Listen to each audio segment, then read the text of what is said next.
തൊഴിലാളികളുടെയും സാധാരണക്കാരുടെയും അവകാശങ്ങൾക്കായി നിലകൊള്ളുന്നു എന്ന് അവകാശപ്പെടുന്ന CPIM ഇന്ന് പാവപ്പെട്ടവരെ സ്വൈര്യ ജീവിതം തകർക്കുന്ന പ്രസ്ഥാനമായി മാറിയിരിക്കുന്നു എന്നതിന്റെ ഒടുവിലത്തെ ഉദാഹരണമാണ് മലപ്പുറം ജില്ലാ കമ്മിറ്റി ഓഫീസിന് മുന്നിൽ കാണുന്നത്.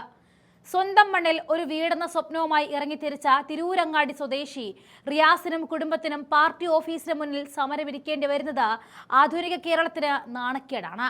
അതിദാരിദ്ര്യം നിർമ്മാർജ്ജനം നടത്തിയെന്ന് പറയുമ്പോഴും കയറിക്കിടക്കാൻ ഒരു വീടെന്ന സ്വപ്നത്തിന് വിലങ്ങുതടിയാകുന്നത് അതേ പാർട്ടിയുടെ സാരഥി എന്നത് വലിയ നാണക്കേട് തന്നെയാണ്.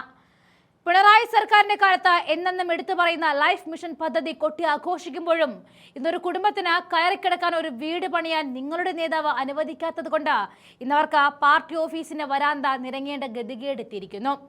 ഒരു സാധാരണക്കാരൻ വീട് വെക്കാൻ ശ്രമിക്കുമ്പോൾ അതിന് തടസ്സം നിൽക്കുന്നത് ഒരു ബ്രാഞ്ച് സെക്രട്ടറി ആണെന്നത് ആരോപണം പാർട്ടി താഴെത്തട്ടിൽ എത്രത്തോളം ജീർണിച്ചിരിക്കുന്നു എന്ന് തെളിയിക്കുകയാണ്.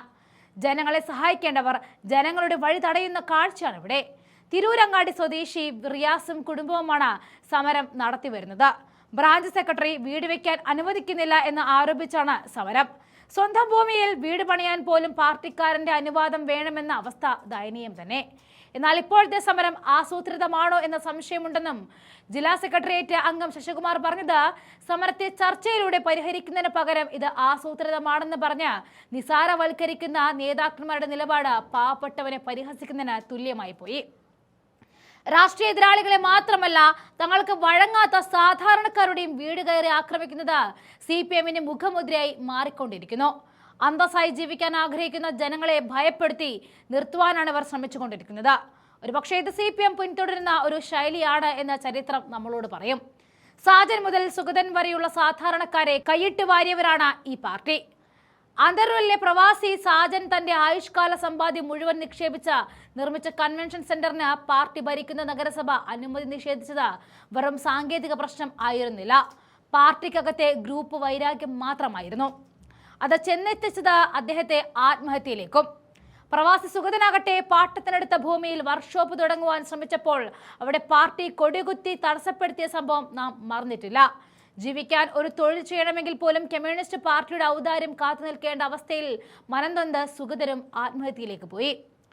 പുനലൂരിൽ ഇതായിരുന്ന അവസ്ഥയെങ്കിൽ തലശ്ശേരിയിൽ ഉപജീവനത്തിനായി മീൻ വിൽക്കാൻ ശ്രമിച്ച ഹരിദാസിനെ പോലുള്ളവരെയും പാർട്ടി ഗ്രാമങ്ങളിൽ ഒറ്റപ്പെടുത്തുന്നതും ദ്രോഹിക്കുന്നതും CPMന്റെ പതിവ് ശൈലിയായി മാറി.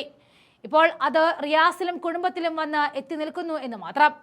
എതിർ ശബ്ദങ്ങളെ നിശബ്ദമാക്കാൻ വീടുകളിൽ കയറി സ്ത്രീകളെയും കുട്ടികളെയും വരെ ഭീഷണിപ്പെടുത്തുന്ന കൊട്ടേഷൻ സംഘമായിട്ട് ഇന്ന് പലയിടത്തും പാർട്ടി അണികൾ മാറിയിരിക്കുന്നു.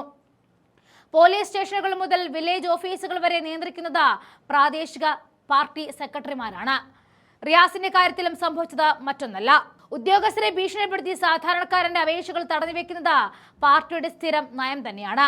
രക്തസാക്ഷികളുടെ കുടുംബങ്ങളെ സഹായിക്കാനെന്ന പേരിൽ പൊതുജനങ്ങളിൽ നിന്നും പിരിക്കുന്ന കോടിക്കണക്കിന് രൂപ നേതാക്കളുടെ ആഡംബര വാഹനത്തിനും മക്കൾക്ക് വിദേശത്ത് പഠിക്കാനും വകമാറ്റപ്പെടുന്ന കാഴ്ചയും നമ്മൾ കാണുന്നു. പാവപ്പെട്ടവരെ വികാരം വിറ്റ് കാശാക്കുന്ന ഈ രാഷ്ട്രീയത്തിന് മറുപടി പറയാൻ ഇവർക്ക് സാധിക്കില്ല. പണ്ട് പട്ടണി പാവങ്ങളുടെ പക്ഷം പിടിച്ച പാർട്ടി ഇന്ന് കോർപ്പറേറ്റുകളുടെയും ഗുണ്ടകളുടെയും പാർട്ടിയായി പരിണമിച്ചിരിക്കുന്നു. റിയാസിനും സാജനും സുഗതനും എല്ലാം ഈ പാർട്ടി നൽകുന്ന ഒരേ ഒരു സന്ദേശം ഒന്നാണ്: ഞങ്ങൾക്ക് വഴിപ്പെടാത്തവർക്ക് ഇവിടെ ജീവിക്കാൻ അവകാശമില്ല. അധികാരത്തിന്റെ ഗർവിൽ വാഴുന്ന ഈ നേതാക്കന്മാരെ ജനങ്ങൾ വൈകാതെ ഒരു പാഠം പഠിപ്പിച്ചിരിക്കും.